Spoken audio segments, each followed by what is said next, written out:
Die kragtediagram toon die kragte wat op 'n houer inwerk. Watter een van die volgende vergelykings is korrek vir die grootte van die normaalkrag N? A. N is gelyk aan W plus F cos theta. B.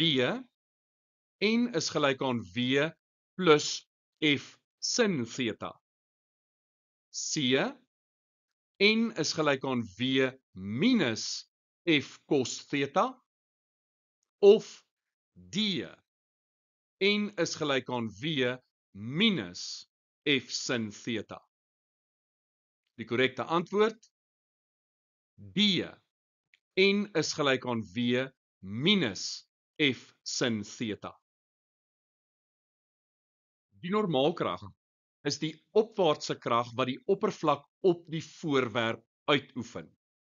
Gewoonlik gelyk en teenoorgestel aan die voorwerp se gewig. Daarom sê ons dikwels dat N of Fn gelyk is aan mg. Maar dit is slegs waar as daar geen ander vertikale kragte teenwoordig is nie.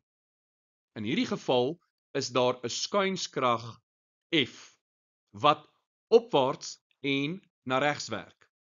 Hierdie krag het 'n opwaartse komponent en ons kan dit bereken deur gebruik te maak van trig en ons gaan dan sê daai y-komponent gaan gelyk wees aan F maal met die sin van theta, wat is die oorstaande sy en die skuinsy wat ons gaan gebruik.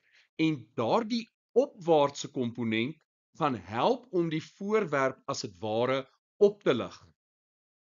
Dus hoef die normaalkrag minder te wees as die volle gewig W, omdat die opwaartse komponent van F 'n deel van die gewig dra. Daarom gaan die normaalkrag gelyk wees aan W minus F sin theta. Want sin theta help om die voorwerp op te lig en die oppervlak hoef dus nie die volle gewig te dra nie.